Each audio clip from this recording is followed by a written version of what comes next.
বিশ্বজুড়ে উৎপাদিত ইলিশের অন্তত ৮০% আহরিত হয় বাংলাদেশের নদী ও সাগর থেকে।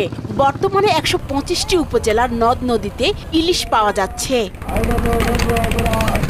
চলতি বছর থেকে ভারতের সঙ্গে মিল রেখে বাংলাদেশে ১৫ এপ্রিল থেকে ১১ জুন পর্যন্ত ইলিশ শিকারে নিষেধাজ্ঞা জারি করা হয়, কিন্তু তাতে সাধারণ মানুষের কতটুকু লাভ হয়েছে সেটি বড় প্রশ্ন হয়ে দেখা দিয়েছে। যেখানে আসলে ৫০০ থেকে ৬০০ টাকা কেজি, এখন ওই ইলিশটা ১৮০০-১৯০০ টাকা কেজি, আমরা কিভাবে খাবো ইলিশ মাছটা? খুব একটা খরচ করতে হয় ইলিশ মাছ পালার জন্য, তা তো না, প্রাকৃতিক মাছ। এবং আমরা প্রতি বছর ২ মাস ৩ মাস বছরে ২ বার ইলিশ মাছ ধরা বন্ধ রাখি। তাতে তো ইলিশের উৎপাদন আরও বাড়ার কথা আমাদের। এবং উৎপাদন আমরা দেখতেছি, বাজারে মাছ দেখি, কিন্তু দামটা হচ্ছে আমাদের ক্রয় ক্ষমতার অনেক বাইরে। জাতীয় ইলিশ হলে কি হয়েছে, বাট আমরা সেভাবে ইলিশ খেতে পারছি না।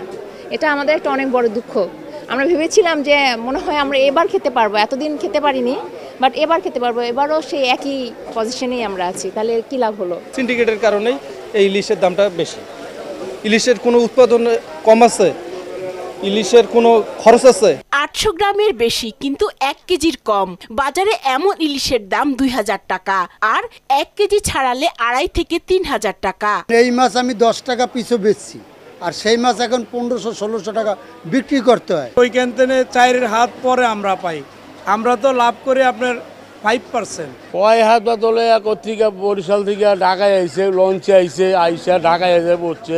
যোগান ও সরবরাহে ঘাটতি নেই, তারপরও কেন সাধারণের নাগালের বাইরে রূপালী মাছের দাম? কারণ ঘুরে ফিরে একটাই, বিনিয়োগকারী, মৎস্যজীবী, আড়তদার এবং পাইকারি ব্যবসায়ীদের অদৃশ্য